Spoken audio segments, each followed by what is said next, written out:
Hi everyone, welcome back. You join me just as I've taken some tomatoes and peppers from the greenhouses, and I'd like to say that there'll be many more harvests like this season, but unfortunately the tomatoes are thinning out now, as are the peppers.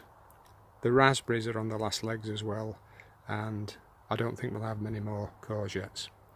But while they last, we'll continue to enjoy them. Catch you later.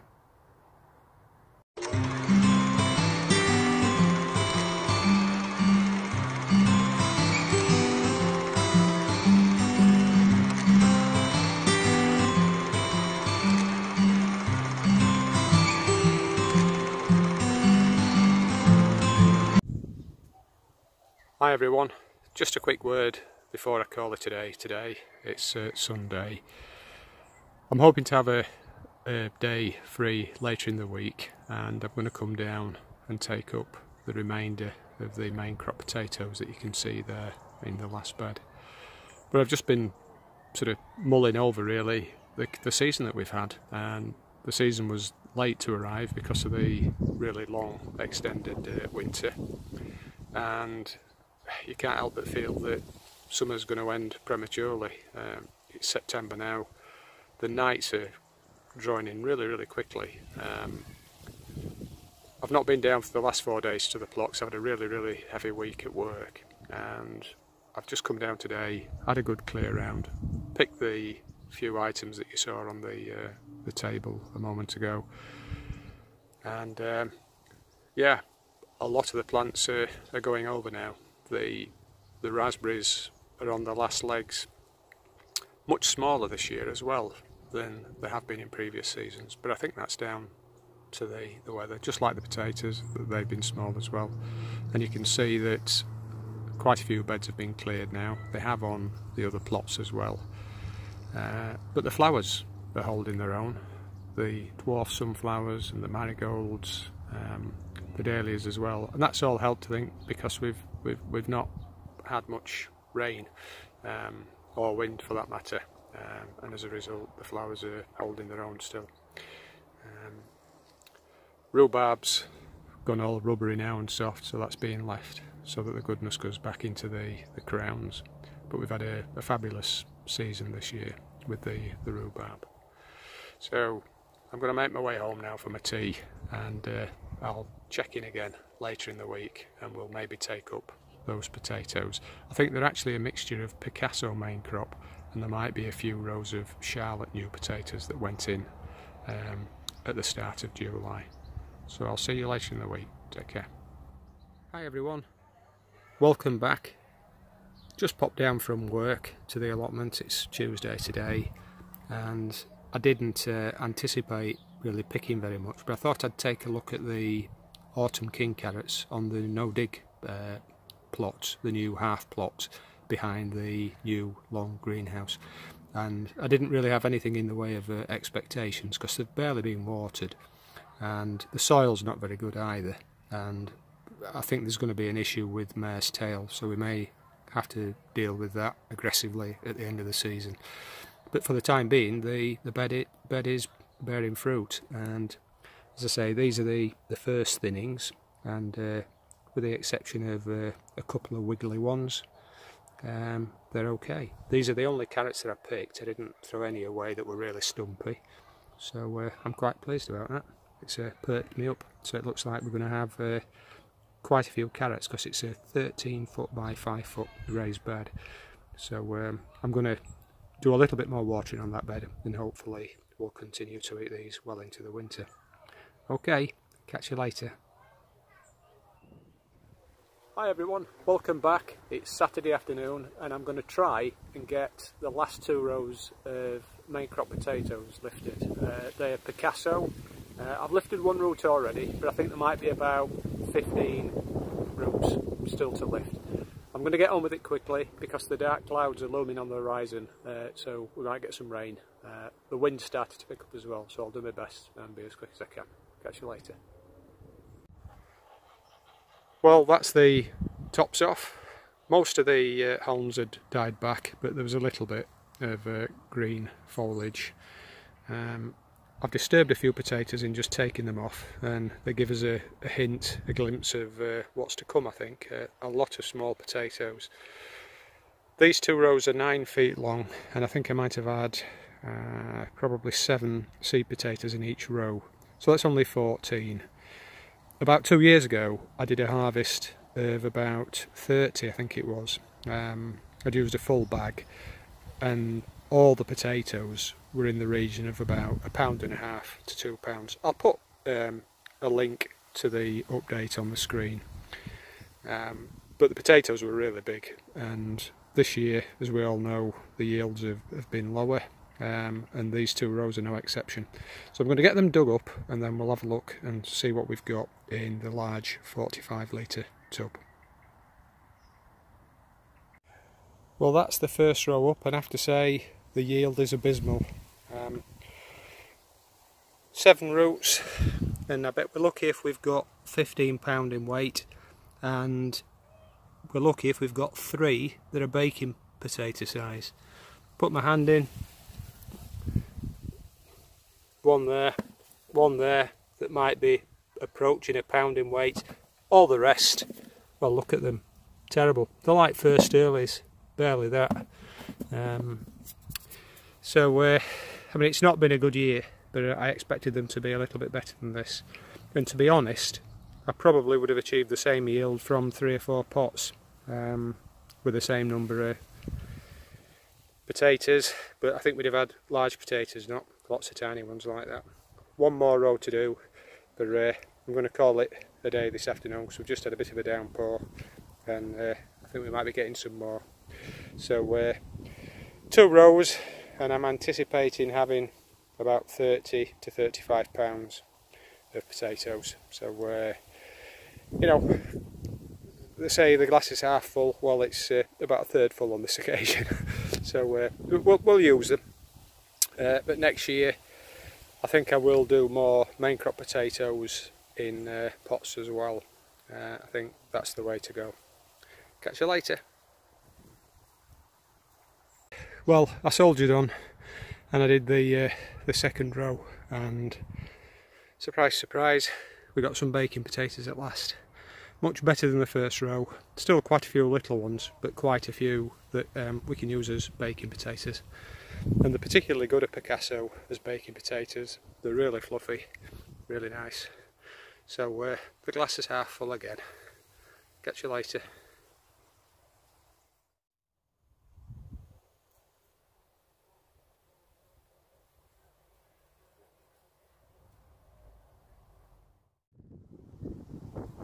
Hi everyone, welcome back. It's Sunday today, just an hour to go before lunch, and I just thought I'd show you the work that my cousin and I did yesterday. We've made a start getting ready for winter, and as luck would have it, some of the paddock owners had cleared out the stables and put a lot of the straw bedding down by the manure bay. So the very first thing we did yesterday morning on Saturday was to collect that up, and we've covered 2 of the larger no-dig beds on the no-dig plot and half of one of the smaller beds. So that can bed down now. It rained yesterday and overnight, so it's nice and wet, and in due course we'll put some green matter on there and possibly some well-rotten manure and some spent compost, and then it'll be covered up, and the beds will have probably 7 months or so before they're ready for planting next year. We're on the 3rd and 4th plot now, and we're just looking at the flowers. The dahlias are still doing well. We had rain yesterday and it's a little bit breezy, but they're still doing rather well, I think. And we did a little bit of tidying up yesterday so that they look quite nice still. But to the left, on the middle of the 3 20 by 9 feet beds, we've covered this up as well with manure. I think we barrowed about, well, it must be about 30 barrowfuls yesterday. The bottom 40% has fresh manure. That's going to be levelled out. It'll be about 10-inch deep. It'll be covered with black plastic and left to rot down over the winter. So in 7 or 8 months' time that'll be ready for planting. But at the top 60% or so, that's got some of our own manure that we've had in one of our bays, and that's about 7 or 8 months old, so it's a little bit darker, a little bit more friable, and that's going to take the overwintering broad beans, so that'll be done in due course.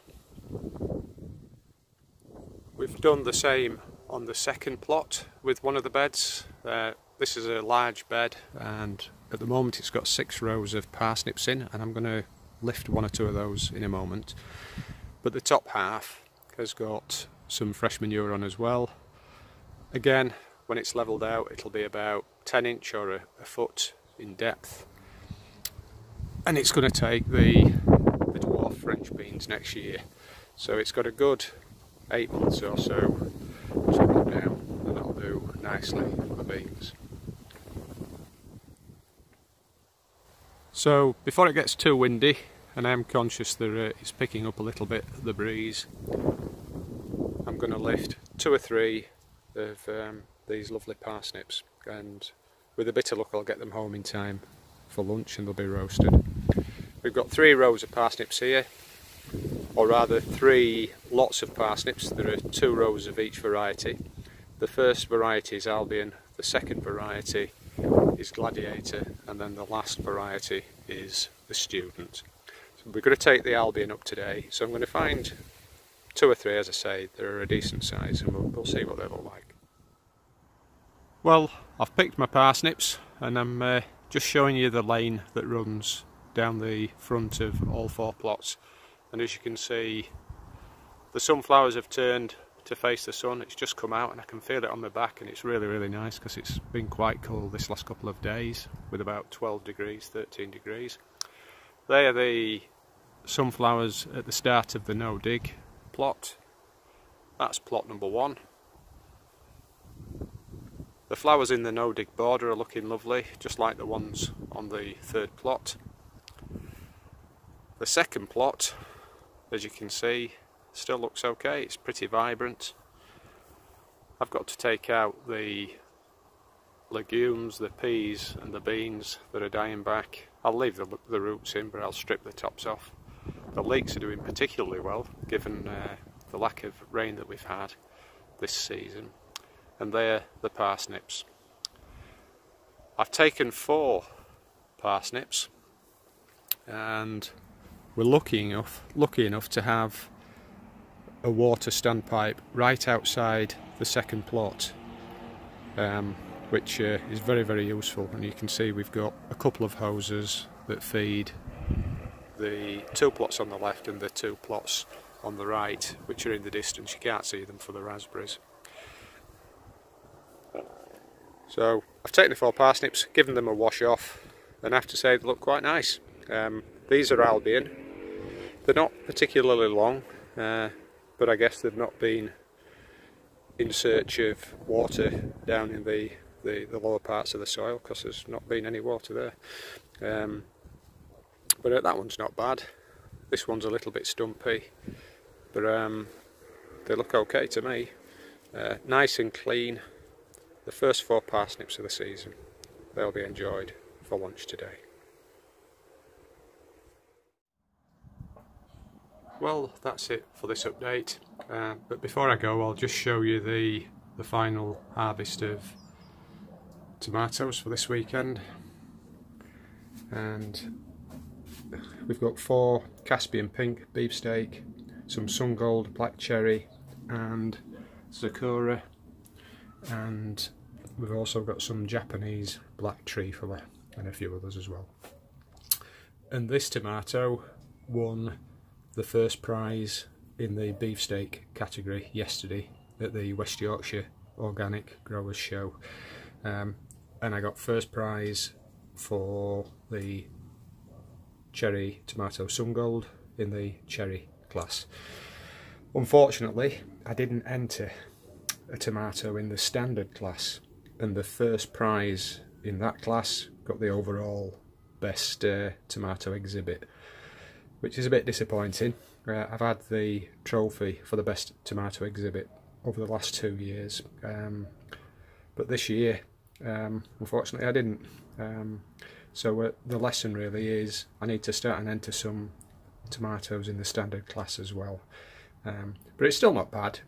Still got the best beefsteak and the best cherry. And so a very close runner-up, with second and third, if you will, best tomatoes out of about 70 exhibits. So you can't have everything all the time, can you? But it's still nice to know that I'm doing something right with the tomatoes. So that's it for this update. Thank you very much for watching, and I'll catch you again soon. Cheers, bye.